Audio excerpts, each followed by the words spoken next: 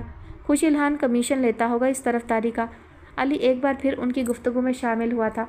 خوش الہان تو 2 روپے نہ خرچے اس ارباب پر، ہاں اس کے والد محترم ضرور کمیشن دیتے ہوں گے، وہی آئے روز میٹنگ کرنے آ جاتے ہیں اس سے، توقیر ہنستے ہوئے بولا تھا۔ خوش الہان نے چونک کر ارباب کی جانب دیکھا تھا۔ ارباب ادھر ادھر دیکھنے لگا، اس نے نظریں چرا کر اسے مزید مشکوک کر دیا تھا۔ ایویں میں کیوں ملوں کسی کے والد محترم سے، میں تو کئی مہینے اپنے ذاتی والد محترم سے نہیں ملتا، ارباب نے کھسیا کر کہا تھا۔ جھوٹے، ہفتہ پہلے میں نے خود تمہیں ان کے ساتھ KFC میں بیٹھے دیکھا تھا، ایسے گردن اکڑا کر بیٹھے تھے جیسے کسی بزنس میٹنگ میں بیٹھے ہو۔ توقیر بھی ٹلنے والوں میں سے نہیں تھا۔ ارباب نے کنکھیوں سے خوش الہان کو دیکھا، وہ اسے ہی دیکھ رہا تھا۔ ارباب بے پرواہی سے ہنسا۔ بیٹا چشمہ بدلوا لو ورنہ ایسے دھوکے کھاتے ہی رہو گے، تم نے دیکھا نہیں ہے خوش الہان کے پپا کو، ہم جیسوں کو گھاس نہیں ڈالتے وہ، تم برابر بٹھانے کی بات کرتے ہو۔ چل بے نکل ڈرامے باز، تم ہی تھے وہ، توقیر نے گھور کر اسے دیکھا۔ نکل رہا ہوں، اتنا بھڑک کیوں رہے ہو؟ ارباب بولا۔ خوش الہان اس کی جانب دیکھ رہا تھا لیکن وہ اسے نظریں نہیں ملا رہا تھا۔ خوش الہان جھٹکے سے اپنی نشست سے اٹھا اور فولڈر اٹھا کر باہر کی جانب چل دیا۔ اس کے سبھی دوستوں نے حیرانی سے اس طرز عمل کو دیکھا تھا۔ اسے کیا ہوا؟ اب تو کلاس شروع ہونے والی تھی، توقیر نے کہا تھا۔ جانا پڑتا ہے بھائی، بندہ بشر ہے، ارباب نے سمجھانے کی کوشش کی کہ وہ باتھ روم گیا ہے۔ سبھی خاموش ہو گئے۔ ارباب اس کے پیچھے نہیں گیا تھا لیکن اس کا ذہن تیزی سے کچھ سوچ رہا تھا۔ توقیر تمہیں مجھ سے کیا کام تھا؟